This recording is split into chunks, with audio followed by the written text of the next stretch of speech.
when it comes to tests and trials from Allah subhanahu wa ta'ala, you have one of two choices. Particularly when it comes to calamity, particularly when it comes to pain. You can either deal with the pain right now and get closer to Allah subhanahu wa ta'ala, or you can delay dealing with the pain, seeking the pity of others, seeking help from others, and prolonging the pain without any recourse. And it's very important to understand the cycles that individuals go through when they go through pain. When they lose someone that they love, when they feel betrayed by another individual, the very first reaction they have is to isolate themselves. They want to be alone. Now this is more significant when it comes to men, because men naturally like to deal with their own pain. They don't like to speak about it.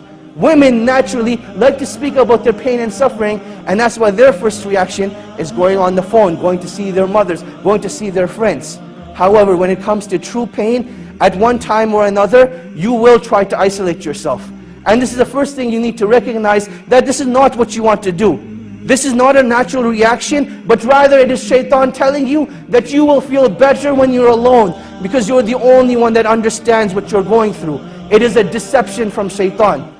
So while you may need to be alone for a little while, prolonged isolation is very harmful and detrimental to your situation. What you want to do at that time is that short period of time, once you've gotten over that initial rage, that initial pain, then after that you need to get around the believers. You need to get around people who are going to remind you of Allah subhanahu wa ta'ala. And I want to share a nice story from the students of Shaykh Ibn Baz rahimahullah ta'ala. And this brings us to our fourth point. That fourth point is, it's not about how you live your life in this world. It's not about how you live your life in this world, but it's all about how you will be raised in front of Allah subhanahu wa ta'ala. It is all about how you will be raised.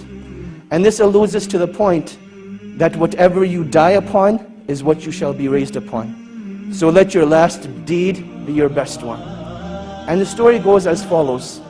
There was a brother who came overseas, and he came to seek a bachelor's degree in any field. And the natural climate was that this was the first time he got freedom from his family.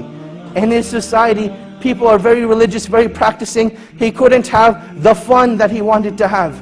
So he comes to a place like England. He's in a free mixing university.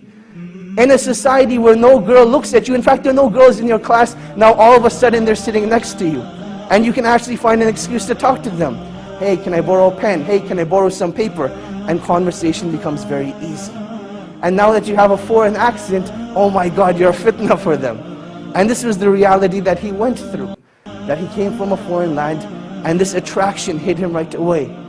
The initial stages were that he'd just go out for lunch, he'd just go out for meetings, and that is how life continued. He never actually committed zina. One day though, he went to a party, and he committed zina. Out of, pure emotion, he committed zina. And when he was done, he just lay there thinking, I have just ruined myself. And he didn't know what to do. He didn't know where to go. He didn't have any close friends that could guide him. He knew that the only place that this guidance that he had known was back in his hometown. He booked a ticket back to Saudi Arabia, where he was from. And on his way, he had a stopover in the country of Qatar. While he's in Qatar, he goes to the musalla and he's just crying. And you'll see that this is one of the most awkward situations that you'll have. You can think about when you're with people and there's this awkward silence, and it's really weird. What do you do in that situation? What becomes even more awkward is when you see a grown man crying like a baby. He's crying like a baby. What do you do in that situation? One of the students of Shaykh Ibn Baz rahimahullah, he saw this man. And he goes up to this man and says, oh man, why are you crying? What's wrong? And he explains to him the situation, that I committed zina and I've destroyed myself. And the only way I can get rid of this pain is if I go back and have the hudud implemented on me. This is the only way I will be purified. The student calms the man down and he says, look, don't do anything rash. Let's go back to Riyadh together and we'll deal with the situation. They head back to Riyadh and the man is still crying throughout the whole journey. He feels really bad for what he has done. The student says, look, we've arrived in Riyadh, go spend the night at home, I will call you in the morning. Just make sure you don't do anything. Don't do anything, just wait till I call you.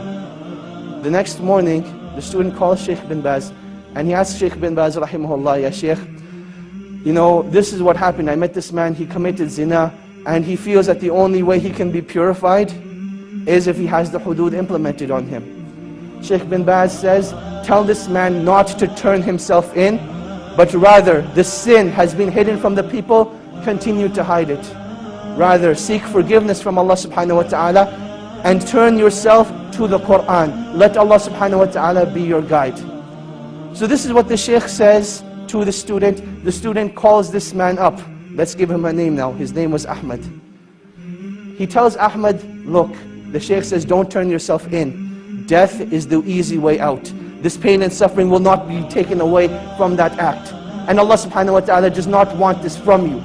But rather Allah subhanahu wa ta'ala wants you to rectify your ways, turn back to Allah subhanahu wa ta'ala, and that is when that pain and suffering will be taken away. That is what Ahmad decides to do. A couple of days go by, he starts reading the Quran, he starts praying in the masjid, and he says that I never missed a single salah in the masjid since that event took place. This continues for about 2 weeks. Now this student, he disappeared from the life of Ahmad. There was no contact between him. And then one day, he notices that he has a missed call from Ahmad. He says, later on I'll give him a call. Another couple of days go by, and Ahmad's house is calling now. His home number is showing up on the Shaykh's phone 5-6 times. The student calls the house back, and he says, Assalamu alaikum, how are you guys doing? What's going on? And they say, we need to speak to you, Ahmad needs your help. And he says, definitely, I'll come over and see you tonight after Isha. He prays Isha, heads over to the house. And he sees that something just isn't right. That you can walk into a place, no one will say anything, but you can see it from their faces, you can see it from their sights, that something just isn't right. He goes to the father and he says, Assalamu alaikum, he says, Wa alaikum assalam. He says, I don't even know what to say to you, but I want to thank you from the bottom of my heart. Because I know if it hadn't been for you, this wouldn't have happened. And the student's thinking, what did I do? So he says, you know, well, what happened? What are you talking about? And he says, let me show you. He says, Ahmad went and prayed Salatul Isha tonight. And he came back and he came to pray his sunnahs. And he was in his room for a really, really long time. And we went to seek him out. We didn't know what had happened to him. But I want to show you. He took the student to Ahmad's room. And there Ahmad was in sajda. And Allah subhanahu wa ta'ala took his life away at that time. And that is how he passed away. This is the story of an individual, not who was righteous, but this man committed zina, one of the biggest sins in Islam. And this is how Allah subhanahu wa ta'ala took his life away. And inshallah, when he's resurrected, that's the deed he's going to be resurrected on, making sajda to Allah subhanahu wa ta'ala. And that is why when it comes to pain and suffering only becomes negative if it creates a barrier between you and Allah subhanahu wa ta'ala. But it becomes positive. Pain becomes positive, a motivation for you when it brings you back to Allah subhanahu wa ta'ala. And this is what every individual who's going through pain and suffering needs to realize. That this point of pain and suffering is not that Allah subhanahu wa ta'ala wants to punish you, but rather this is a calling from Allah subhanahu wa ta'ala, O my slave, come back to your Lord. O my slave, this is a reminder for you that I want to bring you back to me. And this is one of the wisdoms of trials and tribulations.